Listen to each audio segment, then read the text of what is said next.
مطالعہ کریں گے، اور یہ ساری تمہیدی ہے، ساری کی ساری جو ہے یہ تمہید کی ہے، اور انشاءاللہ اسی کا ہم مطالعہ کریں گے۔ مائکس سب کے میوٹ کر دیں یہاں پہ اس ٹائم پہ بیچ میں، تاکہ درمیان میں کوئی نہ بولے، اور انشاءاللہ ہم اس کو سٹارٹ کرتے ہیں۔ سورہ ال عمران ہے جی، اور اس پہ شروع کرتے ہیں جی۔ اعوذ باللہ من الشیطان الرجیم، بسم اللہ الرحمن الرحیم،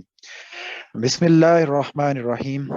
الف لام میم، اللہ لا الہ الا هو الحی القیوم۔ اللہ وہ زندہ و جاوید ہستی ہے جو نظام کائنات کو سنبھالے ہوئے ہے، حقیقت میں اس کے سوا کوئی خدا نہیں۔ یعنی سب سے پہلے اس چیز کو بتا دیا گیا، واضح کر دیا گیا ہے کہ اللہ تعالیٰ زندہ و جاوید و باشعور ہستی ہے جو سارے کی ساری نظام کائنات کو سنبھالے ہوئے ہے۔ اس چیز کے ذریعے سے ایک چیز واضح ہو جاتی ہے، وہ یہ ہے کہ اللہ تعالیٰ زندہ و جاوید اور باشعور ہستی ہونے سے مراد یہ ہے کہ اللہ تعالیٰ اس تمام تر کائنات کا بذات خود مشاہدہ کر رہا ہے، اور براہ راست تمام تر معاملات کے ساتھ متعلق ہے۔ اللہ تعالیٰ اس کائنات کے معاملات کے ساتھ غیر متعلق نہیں ہے کہ کائنات بنائی اور چھوڑ دی، براہ راست تمام تر معاملات کو دیکھ رہا ہے، اس کا مشاہدہ کر رہا ہے، اس کے معاملات کے اندر اللہ تعالیٰ دخل اندازی کرتا ہے، اللہ تعالیٰ اس کے تمام تر معاملات کے ساتھ متعلق بھی ہے۔ تو جو لوگ یہ عقیدہ اپنے ذہن میں رکھتے ہیں کہ اللہ تعالیٰ کائنات کے ساتھ غیر متعلق ہو گیا ہے، اور تمام تر نظم و نسق اس کا بڑے بڑے اولیاء کے حوالے کر کے اللہ تعالیٰ صدر قائم مقام کی حیثیت سے بیٹھ گئے ہیں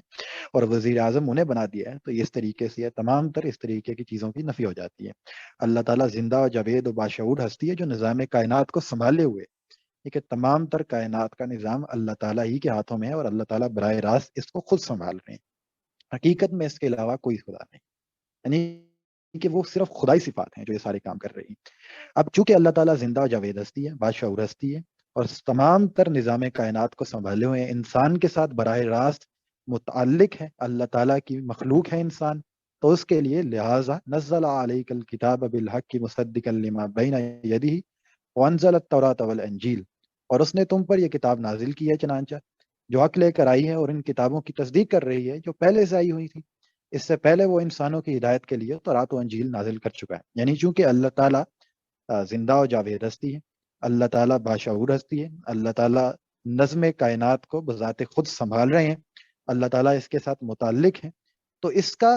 لازمی تقاضا یہ ہے، اس کا اقتضا یہ ہے، چنانچہ اسی کا تقاضے کے تحت، چونکہ اللہ تعالیٰ انسان کے ساتھ متعلق ہے، غیر متعلق نہیں ہے، اللہ تعالیٰ بذات خود تمام تر امور کائنات کو سنبھال رہے ہیں اور اس کو دیکھ رہے ہیں، تو انسان چونکہ اللہ تعالیٰ کی مخلوق ہے تو اس کی ہدایت کا بندوبست بھی اسی کے تقاضے کے تحت کیا، اور اسی کی ہدایت کے تحت ہی اللہ تعالیٰ نے پہلے انجیل اور تورات نازل کی، اور پھر اسی کے اندر ایک کتاب یعنی نازل ہونے کی اللہ تعالیٰ نے کچھ پیشن گوئیاں کی، اور وہ قرآن مجید تھا۔ اب یہ اسی کا نزول ہو رہا ہے، یعنی اسی ہدایت کے لیے جو اللہ تعالیٰ نے پہلے تورات و انجیل میں نازل کی، اس کے اندر جو نشانیاں تھیں، جو پیشن گوئیاں تھیں، اسی کا مصادق بن کے قرآن مجید بھی نازل ہوا ہے۔ گویا کہ اللہ تعالیٰ کی زندہ و باشعور اور کائنات کے ساتھ براہ راست متعلق ہونے کی ہستی کی حیثیت سے اس کا اقتضا، اس کا تقاضا یہ ہے کہ اللہ تعالیٰ انسان کی ہدایت کا بھی بندوبست کرے، کیونکہ اللہ تعالیٰ انسان کے ساتھ متعلق ہے، اس کی مخلوق ہے، اس کو بنایا ہے، اللہ تعالیٰ براہ راست دیکھ رہا ہے، تو لازمی تقاضا یہ ہے کہ اس کی ہدایت کا بندوبست بھی کرے۔ تو اس کی ہدایت کا بندوبست کرنے کے لیے اللہ تعالیٰ نے پہلے دیگر کتابیں اتاری، یعنی تورات و انجیل اتاری، پھر اس کے اندر جس کتاب کے اترنے کی پیشن گوئیاں کی گئیں وہ کتاب بھی اتار دی۔ یہ قرآن مجید وہ کتاب ہے، یعنی انسان کی ہدایت کے لیے اللہ تعالیٰ نے اب قرآن مجید کو اتارا۔ تو وہ تورات و انجیل بھی اتاری تھی، کیوں؟ من قبل ہدن للناس، اس سے پہلے لوگوں کے لیے، یعنی آپ دیکھیں کہ وہ ہدایت کے لیے، انزل الفرقان ان الذین کفروا بآیات اللہ لهم عذاب شدید واللہ عزیز انتقام، اور اس نے وہ کسوٹی اتاری ہے جو حق و باطل کا فرق دکھانے والی ہے۔ اب جو لوگ اللہ کے فرامین کو قبول کرنے سے انکار کریں گے، ان کو یقیناً سخت سزا ملے گی، اللہ بے پناہ طاقت کا مالک اور برائی کا بدلہ لینے والا ہے۔ یعنی اب دیکھیں اللہ تعالیٰ نے انسان کی ہدایت کے لیے بندوبست بھی کر دیا، باشعور ہے، متعلق ہے، براہ راست دیکھ رہا ہے، امور کائنات کو چلا رہا ہے، اسی کے تحت، اسی کے تقاضے کے تحت انسان کی ہدایت اور رہنمائی کے لیے اپنی کتابیں نازل کی ہیں، اور یہ ہدایت ہی کے سلسلے کے اندر اللہ تعالیٰ نے قرآن مجید کو بھی نازل کر دی ہے۔ اب اس کے بعد جو لوگ اللہ تعالیٰ کے فرامین کو قبول کرنے سے انکار کر دیں گے، جانتے بوجھتے ہوئے، حق و باطل کا فرق واضح ہو جانے کے بعد جانتے بوجھتے ہوئے اس کے مقابلے میں اٹھ کھڑے ہوں گے تو اللہ تعالیٰ اس سے ان کو پھر جہنم میں ڈالے گا. کیوں ڈالے گا؟ ان کے لیے سخت عذاب ہے. کیوں عذاب ہے؟ اللہ تعالیٰ اپنی صفات کے تحت بتا رہے ہیں واللہ عزیز انتقام. اللہ تعالیٰ بے تحاشا طاقت کا مالک اور برائی کا بدلہ لینا, کیونکہ اللہ تعالیٰ مقتدر ہے. یعنی کیوں بدلہ لے گا اللہ تعالیٰ؟ اول درجے کے اندر اس کی وجہ یہ ہے کہ اللہ تعالیٰ مقتدر ہے, مقتدر اعلیٰ ہے. اللہ تعالیٰ کے پاس تمام تر کائنات کا اقتدار ہے, تو وہ بدلہ لینے کے اوپر قادر ہے, عذاب دینے کے اوپر قادر ہے. اور پھر دوسرا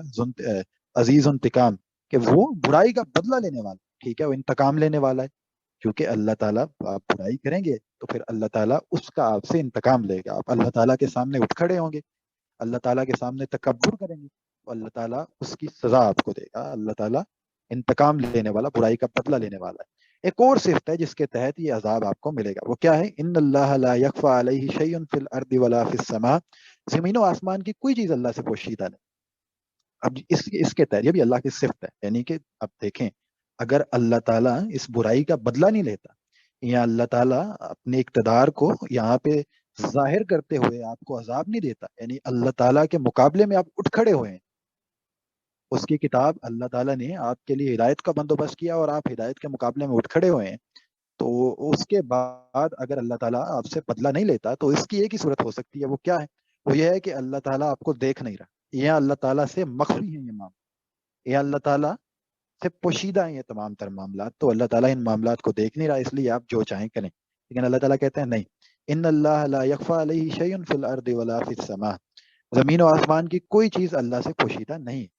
والذی یصورکم فی الارحام کیف یشاء لا الہ الا هو العزیز الحکیم. وہی تو ہے جو تمہاری ماؤں کے پیٹ میں تمہاری صورتیں جیسی چاہتا ہے بناتا ہے, اس زبردست حکمت والے کے سوا کوئی اور خدا نہیں. یعنی اللہ تعالیٰ سے تو پوشیدہ وہ چیز بھی نہیں ہے جو تمہاری ماں کے پیٹ میں ہوتے ہیں, وہاں سے اللہ تعالیٰ تمہیں بناتا ہے. تو گویا اللہ تعالیٰ کائنات کی ایک ایک حقیقت سے واقف ہے, اللہ تعالیٰ ایک ایک چیز سے واقف ہے, ایک ایک عمل کو دیکھتا ہے. اس لیے یہ اللہ تعالیٰ کی صفت کا تقاضا ہے کہ اب اللہ تعالیٰ انتقام لے گا ان سے جو اس کے مقابلے میں اٹھ کھڑے ہوں گے. یا پہلے اللہ تعالیٰ بتا, پھر ایک بار ریپیٹ کر لیں پہلی 6 آیات کو اپنے مائنڈ میں رکھ لیں, اس کے بعد پھر آگے سے تھوڑی سی یعنی آ رہی ہے کہ اللہ تعالیٰ اپنا تعارف کرواتے ہوئے کہتے ہیں, یعنی اس کے اندر کہ اللہ تعالیٰ زندہ و جاوید ہستی ہے, باشعور ہستی ہے, کائنات کے تمام تر امور کو چلا رہے ہیں, کائنات کے تمام تر نظم کو سنبھالے ہوئے ہیں. انسان کو اللہ تعالیٰ نے بنایا ہے, اس کی مخلوق ہے, تو اس کی ہدایت کے لیے اللہ تعالیٰ نے بہت سی پہلے بھی کتابیں نازل کی ہیں, اور انہیں کی تصدیق کرتے ہوئے یہ آخری کتاب بھی اللہ نے نازل کر دی. اور فرقان یعنی حق و باطل کے اندر فیصلہ کر دینے والی کتاب ہے, یہ آخری کتاب ہے جو اللہ نے نازل کی ہے ان کی ہدایت کے لیے. اب اس کے مقابلے کے اندر جو اٹھ کھڑا ہوگا اللہ کی کتاب کے مقابلے میں, چاہے وہ مسلمان ہو یا غیر مسلم, تو اللہ تعالیٰ اس کے بارے میں کہہ رہے ہیں کہ اللہ تعالیٰ اس سے انتقام لے گا, اس سے بدلہ لے گا, اس کو عذاب دے گا. کیوں؟ کیونکہ اللہ تعالیٰ یہ تمام تر معاملات دیکھ رہا ہے. اگر وہ دیکھ رہا ہے تو اس کی صفات کا لازمی تقاضا ہے کہ پھر اس کو عذاب ملے گا, کیونکہ اللہ تعالیٰ انتقام لینے والی ہستی ہے, برائی کا بدلہ لینے والی ہستی ہے, تو اس لیے پھر اس کا انتقام لیں گے. کیونکہ اللہ تعالیٰ کائنات کی ایک ایک حقیقت سے واقف ہے, انسان کو براہ راست دیکھ رہا ہے, اس کو اس کی ماں کے پیٹ کے اندر بھی دیکھ لیتا ہے, بناتا ہے, اس کو مصور کرتا ہے اس کی ماں کے پیٹ کے اندر. تو اس کا مطلب یہ ہے کہ اللہ تعالیٰ اس کو عذاب بھی دے گا اگر وہ اس کے مقابلے کے اندر اٹھ کھڑا ہوگا. یہ پہلی کچھ چیز بتا دی گئی, یعنی اللہ تعالیٰ نے اپنا تعارف کروا دیا کہ یہ کتاب کیا ہے. ابھی اس کو تھوڑا سا بتایا ہے, یعنی کتاب اللہ تعالیٰ کی طرف سے نازل شدہ ہے اور تمہاری ہدایت کے لیے. تو یہ بات پہلے جان لو کہ اگر اس کے مقابلے کے اندر اٹھ کھڑے ہوئے تو, یعنی جانتے بوجھتے ہوئے اس کے مقابلے کے اندر اٹھ کھڑے ہوئے تو اس روش کی سزا ملے گی, کیونکہ اللہ تعالیٰ انتقام دینے والا. ٹھیک ہے, تو پہلے بتا رہے ہیں اللہ تعالیٰ نے اپنا تعارف کروا دیے. اب کتاب کی طرف آ جائیں. ٹھیک ہے, یہ کتاب کا تعارف ہے. والذی انزل علیک الکتاب منہ آیات محکمات ہن ام الکتاب واخر متشابہات. کہ وہی خدا ہے جس نے یہ کتاب تم پر نازل کی ہے. اس کتاب میں 2 طرح کی آیات ہیں, ایک محکمات ہیں جو اصل بنیاد ہے, اور دوسری متشابہات. یعنی ابھی اللہ تعالیٰ نے کتاب نازل کی ہے انسان کے اوپر ہدایت کے لیے, کتاب نازل کی ہے انسان کے لیے. تو پہلے اللہ نے اپنا تعارف کروا دیا, اب کتاب کا تعارف کروا. یہ کتاب کیا ہے؟ تو اللہ نے یہ کتاب نازل کی ہے, اس کے اندر 2 طرح کی آیات, ایک وہ ہیں جو محکمات ہیں کتاب کی اصل بنیاد, اور دوسری وہ ہیں جو متشابہات. اب اس کے اندر فرق کر لیجئے. یعنی محکمات وہ ہیں جو قرآن کی بنیادی دعوت ہے جس کی طرف قرآن بناتا ہے، اور محکمات اور متشابہات وہ ہیں جو اس کے اندر ضمنی طور پہ ذیل میں کچھ چیزیں بیان کرنے کے لیے، کچھ تصورات کو بیان کرنے کے لیے کہہ دی جاتی ہیں۔ اس کی مثال اس طریقے سے لے لیجیے کہ آخرت کی جزا و سزا، کہ آخرت کے اندر جزا و سزا کا معاملہ ہوگا، کچھ لوگوں کو جزا ملے گی، کچھ لوگوں کو سزا ملے گی۔ قرآن مجید کی یہ دعوت ہے، یہ محکمات ہیں، یہ آیات محکمات ہیں، یہ قرآن مجید کی بنیادی دعوت ہے۔ اور متشابہات کیا ہیں؟ یعنی اس کے اندر کوئی بندہ، اب اللہ تعالیٰ نے وہاں پہ کچھ چیزوں کو بیان کرنا ہے، یعنی اس کے اندر اب آپ کو بیان یہ کرنا ہے کہ وہاں پہ کچھ نعمتوں کو بیان کرنا ہے، تو وہاں پہ دودھ کی نہروں کی تمثیل لے لی گئی، وہاں پہ چند یعنی پھلوں کی، یعنی جو فروٹس ہیں ان کی مثال لے لی گئی، اور بہت سی اس طریقے سے چیزوں کی مثال لے لی گئی۔ تو وہ ہو جاتی ہیں متشابہات، کیونکہ ان کی حقیقت کا ہمیں علم نہیں ہوتا۔ ہاں، اپنے معنی کے اعتبار سے وہ باتیں کلیئر ہوتی ہیں کہ وہ چیزیں آخرت کے بارے میں ڈسکس کی جا رہی ہیں۔ تو جو آخرت کا عقیدہ ہے یا آخرت کی بات ہے وہ ہوگی محکمات، اور اس کے ذیل کے اندر کچھ چیزیں آ گئی ہیں، یعنی وہ ہو جاتی ہیں ضمنی طور پہ، ان کو آپ متشابہات کہہ دیتے ہیں۔ تو اب اس کے اوپر چونکہ دو طرح کی آیات ہیں اس کے اندر، جو آپ اس کے لیے ایک مثال لے لیں، وہ یہ ہے کہ جو ملائے اعلیٰ کی تمام تر خبریں ہیں، یعنی جو غیب کی خبریں ہیں، جو دوسری جہان کی خبریں ہیں، جو جنت و جہنم کی، اللہ تعالیٰ کی ذات کے حوالے سے ہیں، فرشتوں کے حوالے سے ہیں، تو اس طریقے سے، اور وحی کی نوعیت کے حوالے سے ہیں یا تقدیر کے حوالے سے ہیں، جو خدائی معاملات، تو ان کو زیادہ سے زیادہ یعنی ایک تمثیل کے انداز میں کہہ دیا گیا ہے۔ تو وہ کتاب کی اصل نہیں ہے، وہ ضمنی طور پہ زیر بحث آ جاتی ہیں۔ تو جو اصل چیزیں ہیں وہ محکمات ہیں، یعنی وہ احکامات ہیں اللہ تعالیٰ کی، وہ کتاب ہے، شریعت ہے، وہ عقائد ہیں، ایمانیات، وہ اس کتاب کی اصل ہے۔ اور دوسری ہیں وہ متشابہات ہیں، وہ ضمنی طور پہ زیر بحث آ جاتی ہیں۔ تو اپنے ذہن کے اندر اس چیز کو ذرا کلیئر کر لینا ہے کہ یہ کتاب اللہ تعالیٰ نے جو نازل کی ہے، اس کے اندر دو طرح کی آیات ہیں، ایک وہ محکمات ہیں، کتاب کی اصل ہیں، اور دوسری متشابہات ہیں کہ وہ کسی چیز کو بیان کرنے کے لیے کہہ دی جاتی ہیں۔ اب چونکہ اس کے اندر دو طرح کی آیات ہیں، تو کیا ہے؟ فَأَمَّا الَّذِينَ فِي قُلُوبِهِمْ زَيٌّ فَيَتَّبِعُونَ مَا تَشَابَهَ مِنْهُ ابتغاء الْفِتْنَةِ وَابْتِغَاءَ تَأْوِيلِهِ۔ تو اب یہ کیا ہے کہ اب اس کے اندر جن لوگوں کو دلوں میں ٹیر ہیں، وہ فتنے کی تلاش میں ہمیشہ متشابہات کے پیچھے ہی پڑے رہتے ہیں، ان کو معنی پہنانے کی کوشش کیا کرتے ہیں، حالانکہ ان کا حقیقی مفہوم اللہ کے سوا کوئی نہیں جانتا۔ اب یہ ہے کہ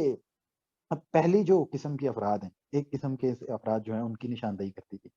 کہ ان کا رویہ کیا ہوتا ہے، چونکہ کتاب ہے اس کے اندر آیات دو قسم کی، تو اب اس کے اندر افراد بھی دو قسم کے ہیں۔ اب جن کے دلوں میں تو ٹیر ہوتی ہے، یعنی جن کے دلوں میں مرض ہوتا ہے، یعنی جو لوگ فتنہ پھیلانا چاہتے ہیں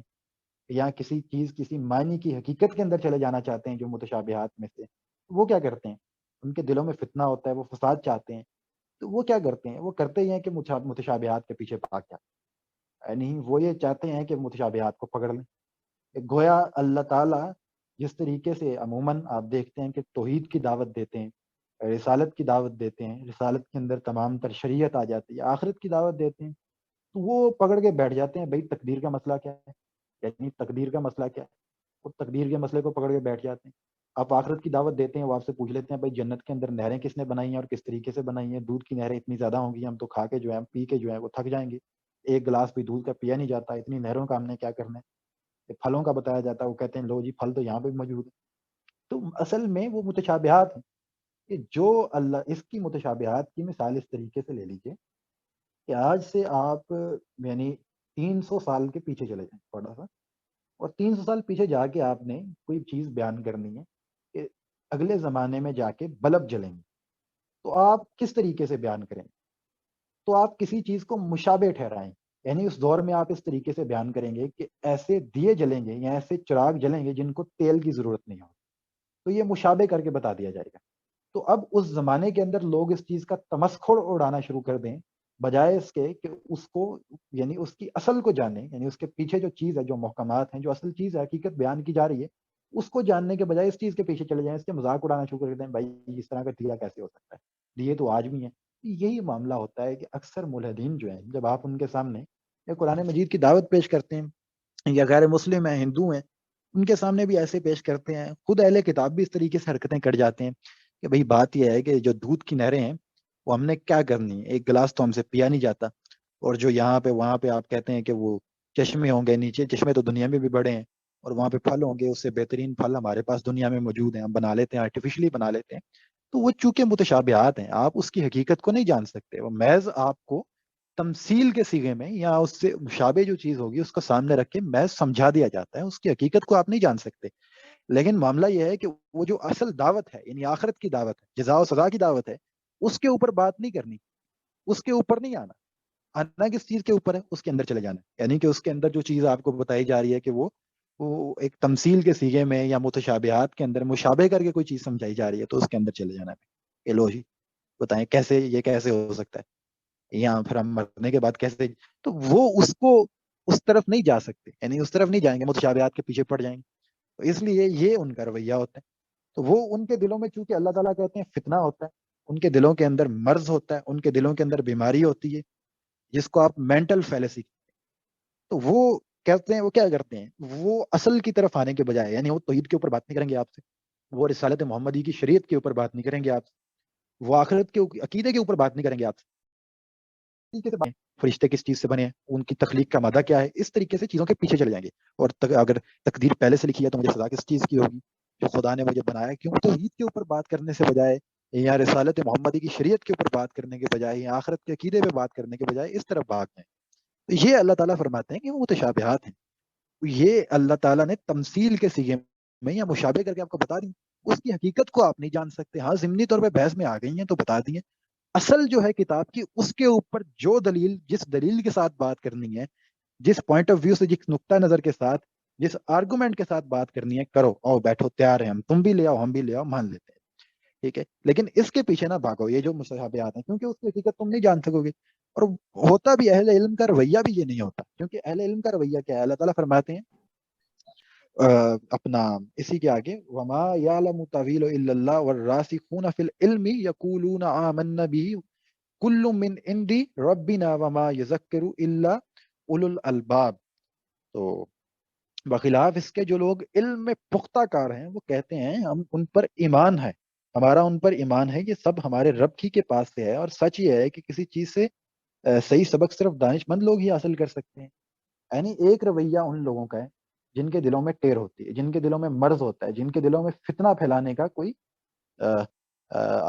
ایک ارادہ ہوتا ہے، تو وہ کیا کرتے ہیں، متشابہات کے پیچھے بھاگ جاتے ہیں اور اس طریقے سے باتیں کرنا شروع کر دیتے ہیں۔ اور دوسرا رویہ وہ ہوتا ہے جو اہل علم ہوتے ہیں، جو میچور اپروچ کے ساتھ ہوتے ہیں، یہ فطرت، سلیم الفطرت لوگ ہوتے ہیں، اہل عقل ہوتے ہیں، اولو الالباب، یعنی کہ وہ باشعور لوگ ہوتے ہیں، وہ میچور لوگ ہوتے ہیں۔ تو وہ کس طریقے سے اپروچ لے کے چلتے ہیں، کہتے ہیں کہ یہ جو متشابہات کا دائرہ ہے یہ اللہ کی طرف سے،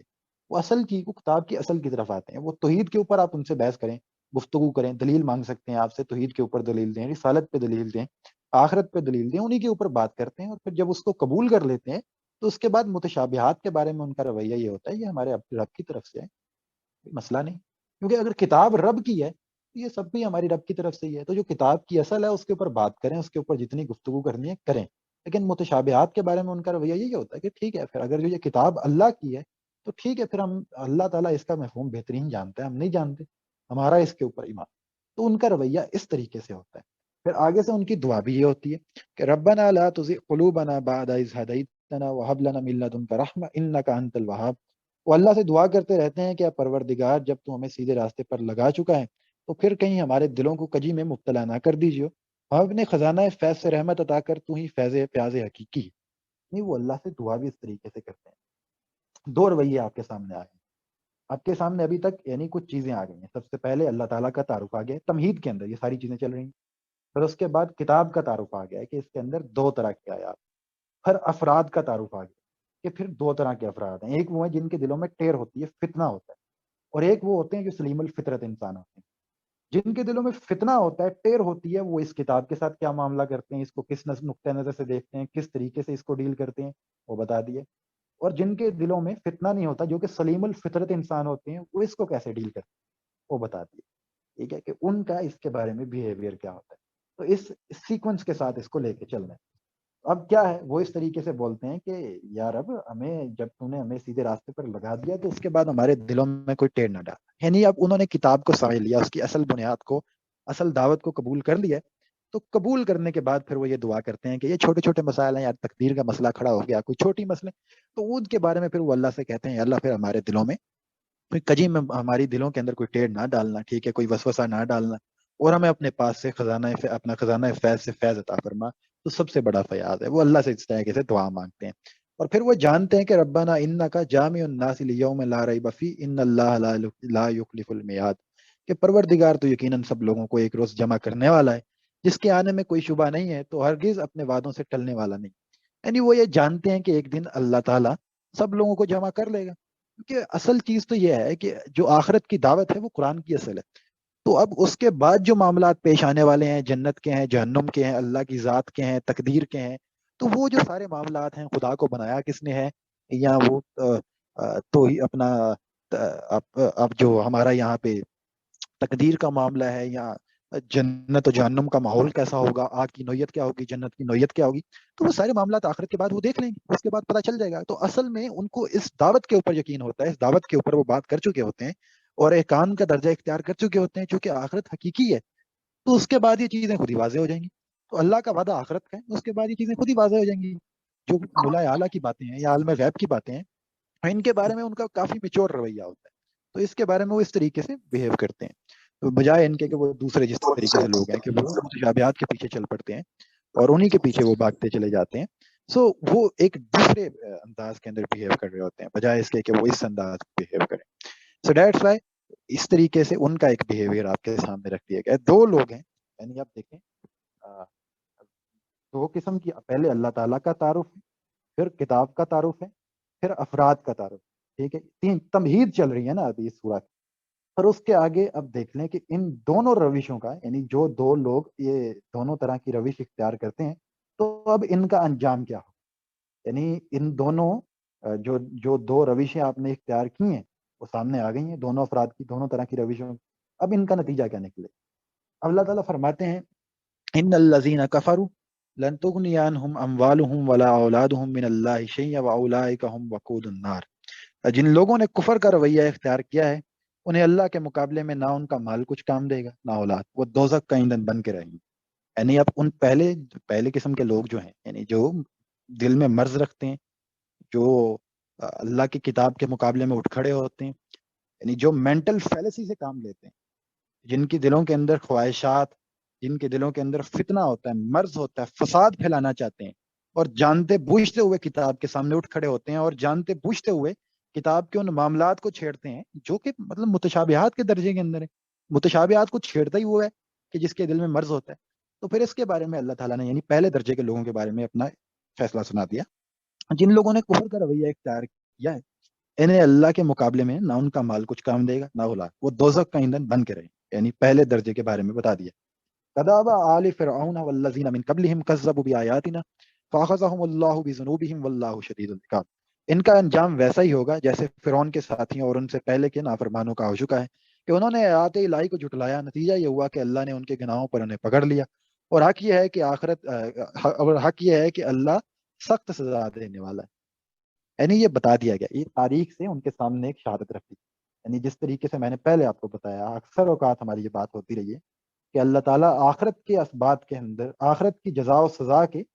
دینونت کے لیے، اس کے ظہور کے لیے تاریخ سے بھی استدلال کرتا ہے. تو یہ اللہ تعالیٰ نے تاریخ کے ساتھ استدلال کیا، تاریخ سے دلیل اٹھا کے لائے ہیں کہ جس طریقے سے فرعون ہے اور اس کے ساتھی ہیں، تو انہوں نے جزا و سزا کا انکار کیا، اللہ تعالیٰ کی کتاب کے مقابلے میں اٹھ کھڑے ہوئے، اللہ کے پیغمبر کے مقابلے میں اٹھ کھڑے ہوئے. تو جو اللہ کی سنت ہے کہ یعنی جو اللہ کے پیغمبر کے مقابلے میں اٹھ کھڑا ہوتا ہے تو اللہ تعالیٰ اس کے اوپر دنیا ہی کے اندر جزا و سزا قائم کر کے دکھا دیتا ہے. تو وہی اللہ تعالیٰ نے آل فرعون کی مثال دی کہ دیکھ لو کہ وہ جس طریقے سے اللہ تعالیٰ نے ان کو دنیا کے اندر ان کے اوپر جزا و سزا نازل کر کے دکھا دی کہ ان کو عذاب دے دیا، اور جو ان کے موسیٰ علیہ السلام کے ساتھ تھے ان کو اللہ تعالیٰ نے دنیا کے اندر ہی جزا دے دی، اور آل فرعون کو اللہ تعالیٰ نے غرقاب کر دیا. تو اس کی مثال دی ہے ان لوگوں کو جو لوگ اس کتاب کے مقابلے میں اٹھ کھڑے ہوتے ہیں اور جزا و سزا کو جھٹلاتے ہیں. تو اللہ تعالیٰ ان کی سزا کے اوپر دلیل لے کے آ رہے ہیں تاریخ سے کہ جس طریقے سے ایک تاریخ کے اندر آل فرعون کو اللہ تعالیٰ نے غرقاب کر دیا، اسی طریقے سے اللہ تعالیٰ تمہیں بھی غرقاب کر دے گا، تمہیں بھی آخرت کے اندر سزا دے گا. ٹھیک ہے، تو یہ اللہ تعالیٰ نے تاریخ سے آخرت کے اوپر ایک دلیل لے کے آئے ہیں. قل للذین کفروا ستغلبون وتحشرون الی جہنم وبئس المہاد. بس محمد تم ان لوگوں نے تمہاری دعوت کو قبول کرنے سے انکار کر دیا ہے، تو ان سے کہہ دو کہ قریب ہے وہ وقت جب تم مغلوب ہو جاؤ گے اور جہنم کی طرف ہانکے جاؤ گے، اور جہنم بہت ہی برا ٹھکانہ ہے۔ اب یہ بہت بڑی دلیل ہے ہمارے لیے، یعنی اس دور کے دنیا کے اندر یہ مخاطب کیا جا رہا ہے اس دور کے اندر رسول اللہ صلی اللہ علیہ وسلم کو اور ان کے ڈائریکٹ مخاطبین کو، اور بتایا جا رہا ہے یعنی تمام تر انسانیت کے اوپر اس کی حجت تمام ہو جاتی ہے اس آیت کے ذریعے سے، یعنی ان کو بتایا جا رہا ہے کہ رسول اللہ صلی اللہ علیہ وسلم کی بھی بعثت ہو چکی ہے دنیا کے اندر، جس طریقے سے موسیٰ علیہ السلام کی بعثت ہوئی اس کے مقابلے میں فرعونی کھڑے ہوئے، تو اللہ تعالیٰ نے دنیا کے اندر ان کو جزا و سزا قائم کر کے دکھا دی۔ جو اس کے مقابلے میں کھڑے ہوئے اللہ نے غرقاب کر دیا، جو ان کے ساتھ کھڑے ہوئے اللہ تعالیٰ نے جزا دی، غالب کر دیا۔ وہی بتا دیا ہے کہ اب چونکہ محمد رسول اللہ بھی اللہ کے پیغمبر دنیا کے اندر اتر چکے ہیں،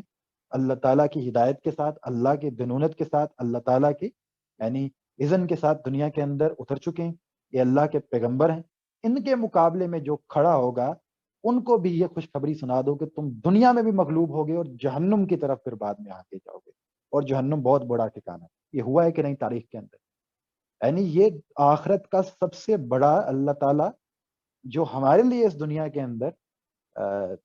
ایک دلیل ہے، ایک آرگومنٹ ہے، وہ رسول اللہ صلی اللہ علیہ وسلم کی زندگی کے اندر تھے۔ اس دور کے اندر جو مشرکین عرب تھے یا یہود و نصارہ تھے، ان کے لیے ان کی تاریخ، اور ہمارے لیے ہماری تاریخ ہمارے سامنے پڑی ہوئی کہ اس تاریخ کے اندر، یہ نان تاریخ کے اندر یعنی ریٹن ہسٹری کے اندر اگر آپ دیکھیں تو رسول اللہ صلی اللہ علیہ وسلم آئے ہیں، جو ان کے مقابلے میں کھڑے ہوئے ہیں اللہ نے دنیا کے اندر ان کو غرقاب کر دیا، جو ان کے ساتھ کھڑے ہوئے ہیں اللہ نے دنیا کے اندر ان کو غالب کر دیا۔ جزا و سزا تو خدا نے دنیا میں قائم کر کے دکھائی ہے، تو اللہ تعالیٰ اس سے دکھا رہے ہیں، بتا رہے ہیں کہ یہ دیکھ لیں کہ یہ جو آخرت کی جزا و سزا ہے اور جو یہ کفر کی روش اختیار کر رہے ہیں اللہ تعالیٰ ان کے ساتھ کیا معاملہ فرمانے کا، یہ اللہ تعالیٰ ان کو بتا رہے ہیں، اور دنیا کے اندر جو معاملہ ہوتا ہے اس کے ذریعے سے اللہ تعالیٰ ان کے سامنے بتا رہے ہیں کہ دنیا کے اندر اللہ نے جزا و سزا قائم کر کے دکھائی ہے پیغمبروں کے دور کے اندر، تو اس کے ذریعے سے آخرت کے اوپر استدلال کیا جا رہا ہے۔ تو ہم اس چیز کو بڑے اچھے سے جانتے ہیں کہ محمد رسول اللہ صلی اللہ علیہ وسلم دنیا کے اندر آئے ہیں تو اللہ تعالیٰ نے ان کے ذریعے سے دنیا کے اندر جزا و سزا قائم کر کے دکھائی ہے۔ تو یہ تاریخ کا واقعہ ہے، یہ ریٹن ہسٹری ہے، یہ نان تاریخ ہے، تو اس کو اس طریقے سے آپ لے کے چلیں۔ آگے کیا ہے جی؟ آگے اب اس کی یعنی ایک اور دلیل ہے اسی طریقے سے، وہ سزا کی دلیل ہے نا، یعنی ابھی جزا کی دلیل نہیں ہے، یہ سزا کی دلیل چل رہی ہے، ساری ہسٹری کے اندر سے، تاریخ کے اندر سے سزا کی دلیل چل رہی ہے۔ قد کان لکم آیات فیاتین التقاکا فیات تقاتل فی سبیل اللہ واخری کافرۃ یرونہم مثلہم رأی العین واللہ یعید بنصرہ من یشاء ان فی ذلک لعبرۃ لأولی الابصار۔ تمہارے لیے ان دو گروہوں میں ایک نشان عبرت تھا جو بدر میں ایک دوسرے سے نبرد ازما ہوئے، ایک گروہ اللہ کی راہ میں لڑ رہا تھا، دوسرا شیطان کی راہ میں لڑ رہا تھا۔ دیکھنے والے بچشم شر دیکھ رہے تھے کہ کافر گروہ مومن گروہ سے دو چند ہے، یعنی بڑا ہے، مگر نتیجے نے ثابت کر دیا کہ اللہ اپنی فتح و نصرت سے جس کو چاہتا ہے مدد کرتا ہے۔ دیدہ بینا رکھنے والوں کے لیے اس میں بہت بڑا سبق پوشیدہ ہے۔ یعنی یہ ہماری تاریخ ہے، ہمارے سامنے پڑی، دیکھ لیں جا کے، یعنی مقابلے کے اندر دگنے لوگ تھے بلکہ اس سے بھی زیادہ، اور یہاں پہ چند لوگ تھے، اور پیغمبر کے سامنے چونکہ کھڑے ہوئے تو اللہ تعالیٰ نے ان کو دنیا کے اندر سزا دے دی۔ یہاں پہ بتایا جا رہا ہے مخاطبین کو کہ جو اس کتاب کے ساتھ کی روش اختیار کریں گے تو ان کے ساتھ آخرت میں کیا معاملہ ہو۔ تو سزا کی دلیل اللہ تعالیٰ ہمارے سامنے دے رہے ہیں، پوری تاریخ سے دلیل لے کے آ رہے ہیں سامنے۔ جزا و سزا کی دلیل اللہ تعالیٰ دنیا کے اندر تاریخ سے بھی دیتے ہیں، آفاق سے بھی دیتے ہیں، انفس سے بھی دیتے ہیں۔ تو یہ تاریخ سے ہمارے سامنے دلیل رکھی جا رہی ہے کہ دیکھ لیں کہ جو اللہ کے مقابلے میں کھڑے ہوئے، کتاب کے مقابلے میں کھڑے ہوئے، پیغمبر کے مقابلے میں کھڑے ہوئے، تو دیکھ لیں ان دو گروہوں میں سے دیکھ لیں، ایک گروہ اللہ کی راہ میں لڑ رہا تھا، حالانکہ وہ ان میں سے یعنی دوسرا گروہ اس سے دو چند تھا بلکہ اس سے بھی زیادہ، لیکن اس کے باوجود اللہ تعالیٰ نے اپنی مدد کے ذریعے سے ان کو دوسروں کے اوپر غالب کر دیا، اور دوسرے جو سب لوگ ہیں وہ اللہ تعالیٰ کی سزا اور اللہ تعالیٰ کی اللہ کے قہر کے مستحق، اللہ تعالیٰ کے غضب کے مستحق ٹھہرے۔ اور یہاں پہ کس طریقے سے اللہ تعالیٰ نے ان کے اوپر سزا قائم کر کے دکھائی، یہ اللہ تعالیٰ نے ہمارے سب کے لیے نشانیاں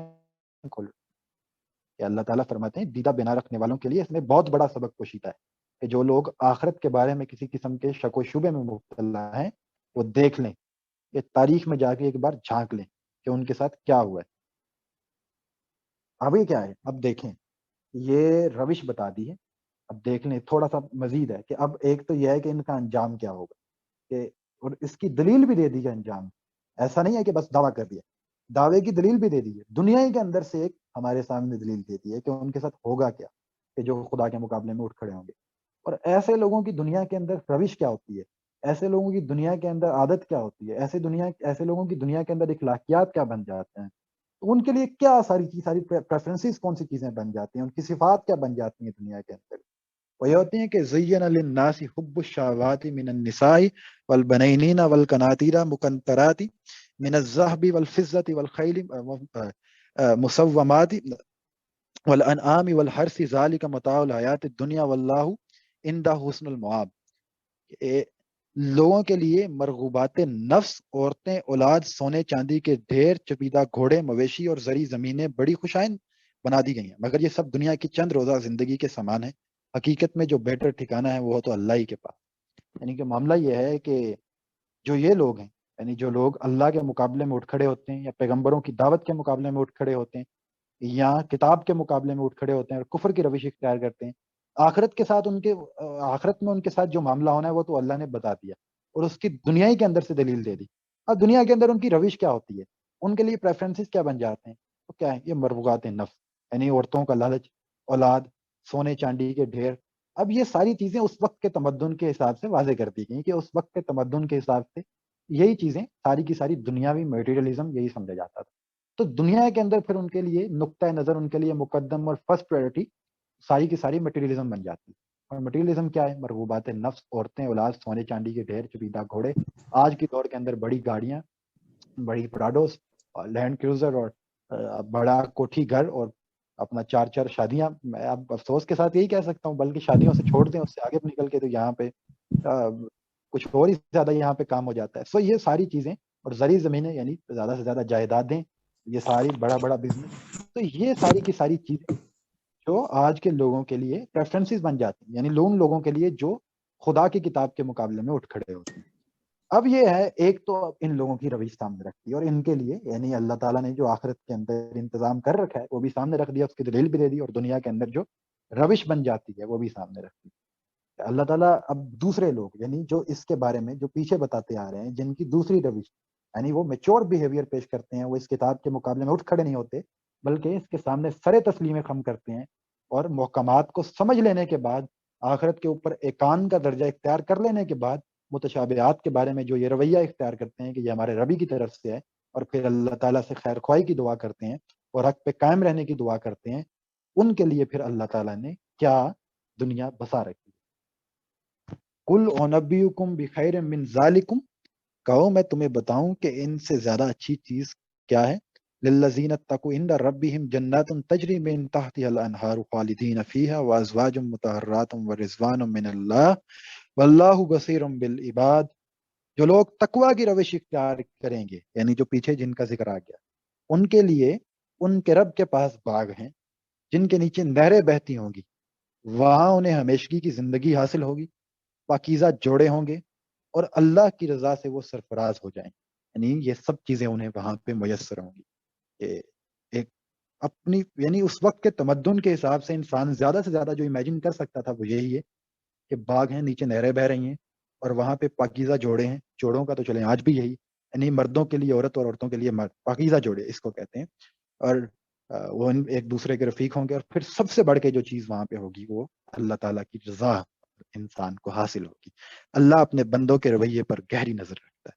یعنی پہلے وہ رویہ ان لوگ تھے, 2 قسم کے لوگ ہیں نا, اور 2 قسم کے رویے ہیں, اور 2 قسم کے انجامات. یعنی یہ جوڑا جوڑا کر کے اللہ نے بتا دیا, جو قرآن اپنے نظم کے اعتبار سے بتاتا ہے کہ آیات بھی 2 قسم کی ہیں, افراد بھی 2 قسم کے ہیں, رویے بھی 2 قسم کے ہیں, اور انجام بھی 2 قسم کے ہیں. وہ بھی بتا, یہ دیکھ لیں آپ کے سامنے. الذین یقولون ربنا اننا آمنا فاغفر لنا ذنوبنا وقنا عذاب النار. یہ وہ لوگ ہیں جو کہتے ہیں کہ مالک ہم ایمان لائے, ہماری خطاؤں سے درگزر فرما, ہمیں آتش دوزخ سے بچا لے. یعنی اب ان کی صفات, ایک وہ لوگ ہیں, یعنی جب ان کو, اب ان لوگوں کا کہ جس طریقے سے جن کو, یعنی جس طریقے سے جن لوگوں کو عذاب کی بشارت سنائی گئی, پھر اس کے اوپر دلیل دی گئی کہ بتایا گیا کہ ان کا رویہ کیا ہے, اس کے اوپر اس کا انجام کیا ہے, تو پھر انجام کے بعد یہ بھی بتا دیا گیا کہ دنیا کے اندر ان کا رویہ کیا ہوتا ہے. یعنی ان کی دنیا کس طریقے سے گھومتی ہے، یعنی دنیا کے اندر ان کے پریفرنسز کیا بن جاتے ہیں، دنیا ان کی کیسی بن جاتی ہے ایسے لوگوں کی. تو بتا دیا گیا کہ وہ یعنی ساری کی ساری مٹیریلسٹک ورلڈ ہے جس کے پیچھے پھر وہ بھاگتے ہیں. اب وہ لوگ ہیں جن لوگوں کو اللہ تعالیٰ نے جو لوگ تقویٰ کی روش اختیار کرتے ہیں، یعنی دوسرے قسم کے لوگ، تو ان کے لیے آخرت کے اندر ان کا انجام بتا دیا گیا. اب بتا رہے ہیں کہ دنیا کے اندر ان کی روش کیا ہوتی ہے. کہ وہ ہے کہ الذین یقولون ربنا اننا آمنا فاغفر لنا ذنوبنا وقنا عذاب النار. یہ وہ لوگ ہیں جو کہتے ہیں مالک ہم ایمان لائے، ہماری خطاؤں سے درگزر فرما اور ہمیں آتش دوزخ سے بچا لے. یہ دنیا کے اندر یہ روش ہوتی ہے، کس طریقے سے ان کے سامنے اللہ کے سامنے سر تسلیم خم کرنے کی روش ہو جاتی ہے، ڈیولپ ہو جاتی ہے اس کے اندر. پھر کیا ہوتا ہے الصابرین والصادقین والقانتین والمنفقین والمستغفرین بالاسحار. یہ لوگ صبر کرنے والے، ان کی صفات بتا رہے ہیں، یعنی ان کی دنیا کے اندر پھر کیا صفات بن جاتی ہیں ایسے لوگوں کی. الصابرین، صبر کرنے والا کون ہوتا ہے؟ یہاں پہ عموماً صبر کرنے والا اس کو کہتے ہیں جس کو دو تھپڑ لگا دیں وہ آگے سے چپ کھڑ جائے، صبر کرنے والا. یا جس کے سامنے آپ اونچا بول جائیں وہ آگے سے چپ کر جائے، یہ صبر کرنے والا. اللہ کے بندو یہ صبر نہیں ہوتا، یہ برداشت ہوتی ہے، یہ ٹالرنس ہوتی ہے، یہ صبر نہیں ہوتا. صبر کس چیز کو کہتے ہیں؟ صبر استقامت کے معنی میں استعمال ہوتا ہے. صبر اب اس کو میں تھوڑا سا اس کی ڈیفینیشن کر دوں تو وہ حق کے اوپر ڈٹے رہتے ہیں. دنیا کے اندر ان کے سامنے جیسے بھی حالات پیش آ جائیں وہ حق کے اوپر ڈٹے رہتے ہیں، چاہے ان کے سامنے ان کو ظلم کیا جائے، ان کو چاہے کوئلوں کے اندر ڈال دیا جائے، چاہے ان کو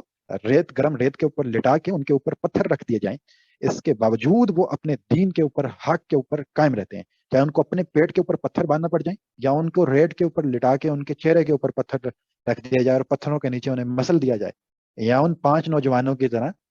جن کو گرم تیل کی کڑائی کے اندر ڈال دیا گیا، اس کے باوجود وہ اپنے دین سے پیچھے نہیں ہٹے. وہ لوگ یعنی ان کے اندر ایسی صفات پیدا ہو جاتی ہیں صبر کرنے والی، مطلب کہ حق کے اوپر وہ ڈٹ جاتے ہیں اور اس کے مقابلے کے اندر ان کو جتنا مرضی ظلم سہنا پڑ جائے اس کے اوپر پھر وہ صبر کرتے ہیں، وہ حق سے پیچھے نہیں ہٹتے. اور صادقین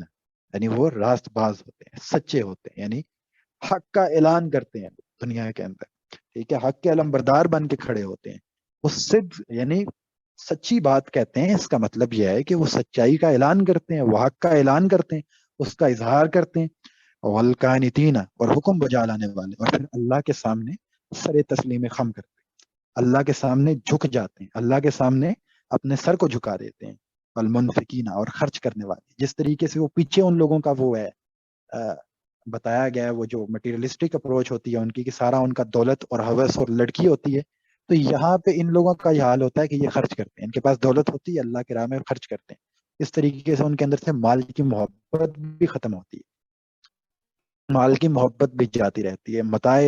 دنیا بھی ان پہ سے جاتی رہتی ہے. تو اس سے وہ باہر رہتے ہیں کیونکہ ان کے پاس جو مال ہوتا ہے وہ جانتے ہیں کہ وہ اللہ کا ہے، تو اللہ کی راہ میں خرچ کرتے رہتے ہیں، دیتے رہتے ہیں. اس طریقے سے ان کے اندر مال کی محبت بھی نہیں ہوتی، مال بھی وہ اللہ کی راہ میں وارتے رہتے ہیں. تو مال جمع کرنے کی، زیادہ سے زیادہ مال جمع کرنے کی، دنیا متاع دنیا کما کے رکھنے کی ان کے اندر ہوس نہیں ہوتی. تو پھر آگے کیا ہے والمستغفرین، کہ وہ کیا ہے کہ وہ اللہ سے مغفرت، یہ مغفرت کا جذبہ انسان کے اندر کیسے پیدا ہوتا ہے کہ وہ اللہ تعالیٰ کے عدل اور اللہ تعالیٰ کے انتقام،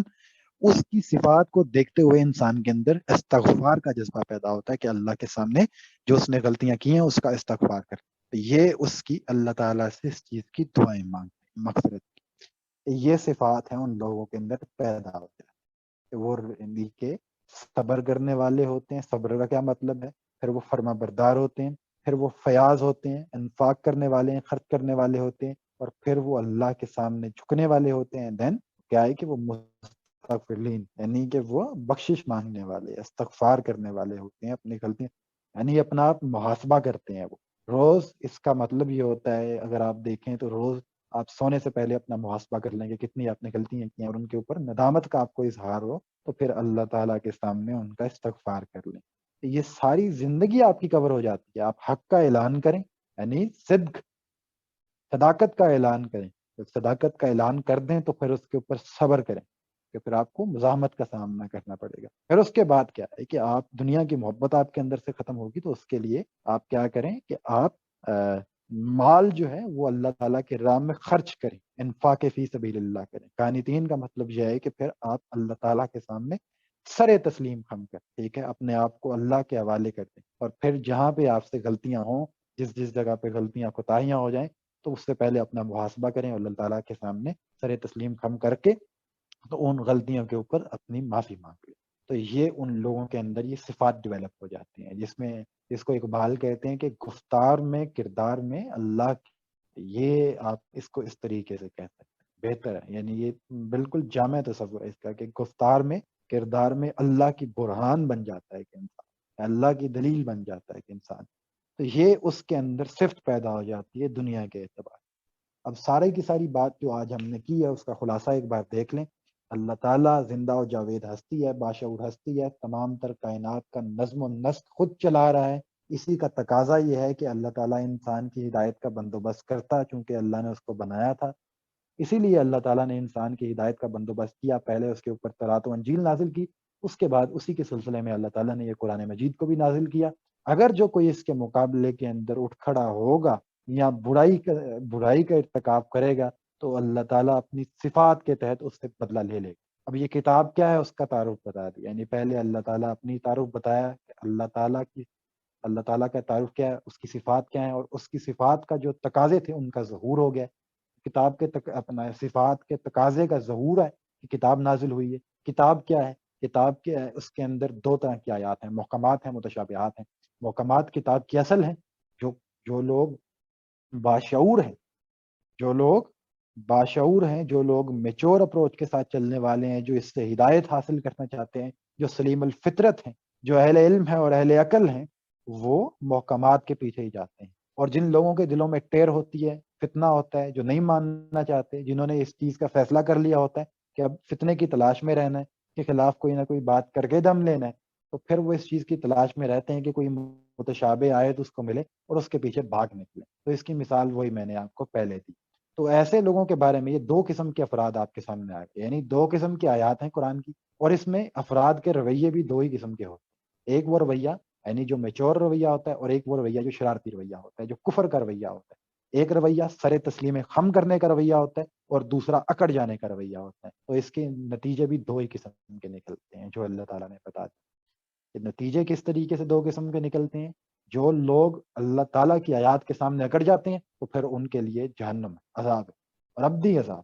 اور اس کے لیے اللہ تعالیٰ نے بتا دیا کہ کس طریقے سے، اس کی دلیل بھی دے دی کہ دنیا کے اندر اللہ تعالیٰ نے آل فرعون کو بھی کس طریقے سے برباد کیا اور دیگر اقوام کو بھی، اور جو لوگ رسول اللہ صلی اللہ علیہ وسلم کے مقابلے میں اٹھ کھڑے ہوئے ان کو بھی اللہ تعالیٰ نے کیسے دنیا کے اندر عذاب دیا۔ پھر آگے بڑھ کے یعنی ان لوگوں کا بیان آ گیا کہ جن لوگوں نے اس کتاب کو حق مانا، اس کتاب کے سامنے سر تسلیم خم کرنے کی روش اختیار کی، علم و عقل سے فیصلہ کیا، باشعور ہو کے اس کے بارے میں رائے قائم کی اور اس کے سامنے سر تسلیم خم کر دیا، ان کے بارے میں بھی اللہ تعالیٰ نے بتا دیا کہ ان کے ساتھ اللہ تعالیٰ کیا معاملہ فرمائے گا۔ ان کے ساتھ اللہ تعالیٰ آخرت کے اندر یہ معاملہ فرمائے گا کہ اللہ تعالیٰ ان کو ایسے باغوں میں داخل کرے گا جن کے نیچے نہریں رواں ہیں، چونکہ یہ متشابہات میں ہے، تو every thing that you can imagine آج کے دور کے اندر رکھ لیں یا جو بھی، تو وہ جس طریقے سے اللہ کا بیان رہا ہے وہ یہ ہے کہ ایسے باغوں میں داخل کرے گا جس کے نیچے نہریں بہ رہی ہوں گی، اور پھر وہاں پہ پاکیزہ جوڑے ہوں گے، یعنی مردوں کے لیے خواتین ہوں گی، خواتین کے لیے مرد ہوں گے، یہ پاکیزہ جوڑے ہوں گے وہاں پہ۔ اور پھر یعنی سب سے بڑھ کے وہاں پہ جو چیز ان لوگوں کے لیے ہوگی وہ ہوگی کہ اللہ تعالیٰ کی رضا ہو۔ اور پھر ان کے لیے جو دنیا کے اندر دو قسم کی صفات جنم لے لیتے ہیں، یعنی وہ لوگ جن لوگوں کے لیے آخرت میں جہنم اور دنیا میں یہ رویہ ہوتا ہے، تو ان کی پھر دنیا کے اندر روش کیا ہو جاتی ہے، دنیا کے اندر ان کا بیہیویئر کیا بن جاتا ہے، دنیا کے لیے اندر ان کی ساری کی بتائے دنیا، شہوات، لذات، یہ ساری چیزیں مٹیریلم کے اندر جو ساری چیزیں آتی ہیں وہی ان کی زندگی کا منبع، مرکز اور فرسٹ پریورٹی بن جاتا ہے۔ اور جو دوسرے قسم کے لوگ ہوتے ہیں وہ صدق کا اعلان کرتے ہیں، سچائی کا اعلان کرتے ہیں، سچائی کی شہادت دیتے ہیں، پھر اس کے اوپر ڈٹ جاتے ہیں، پھر صبر کرتے ہیں، اللہ کے سامنے سر تسلیم خم کرتے ہیں۔ ان کے اندر بالکل بھی مال کی محبت نہیں ہوتی، وہ اللہ کے راستے میں خرچ کرتے رہتے ہیں، اور جہاں پہ ان سے غلطی و کوتاہی ہوتی ہے وہاں پہ وہ اللہ تعالیٰ کے سامنے استغفار کا رویہ اختیار کر لیتے ہیں۔ اقول قولی ھذا استغفر اللہ۔ آگے سے کسی کا کوئی سوال ہے وہ کر لیں، کسی نے کوئی بات کرنی ہے وہ کر لیں، میں نے اپنی بات مکمل کی۔ سورہ کی تمہید تھی، یہ آپ کے سامنے رکھتی ہے مخاطبین سے خطاب اگلی، یعنی آیات میں شروع ہو۔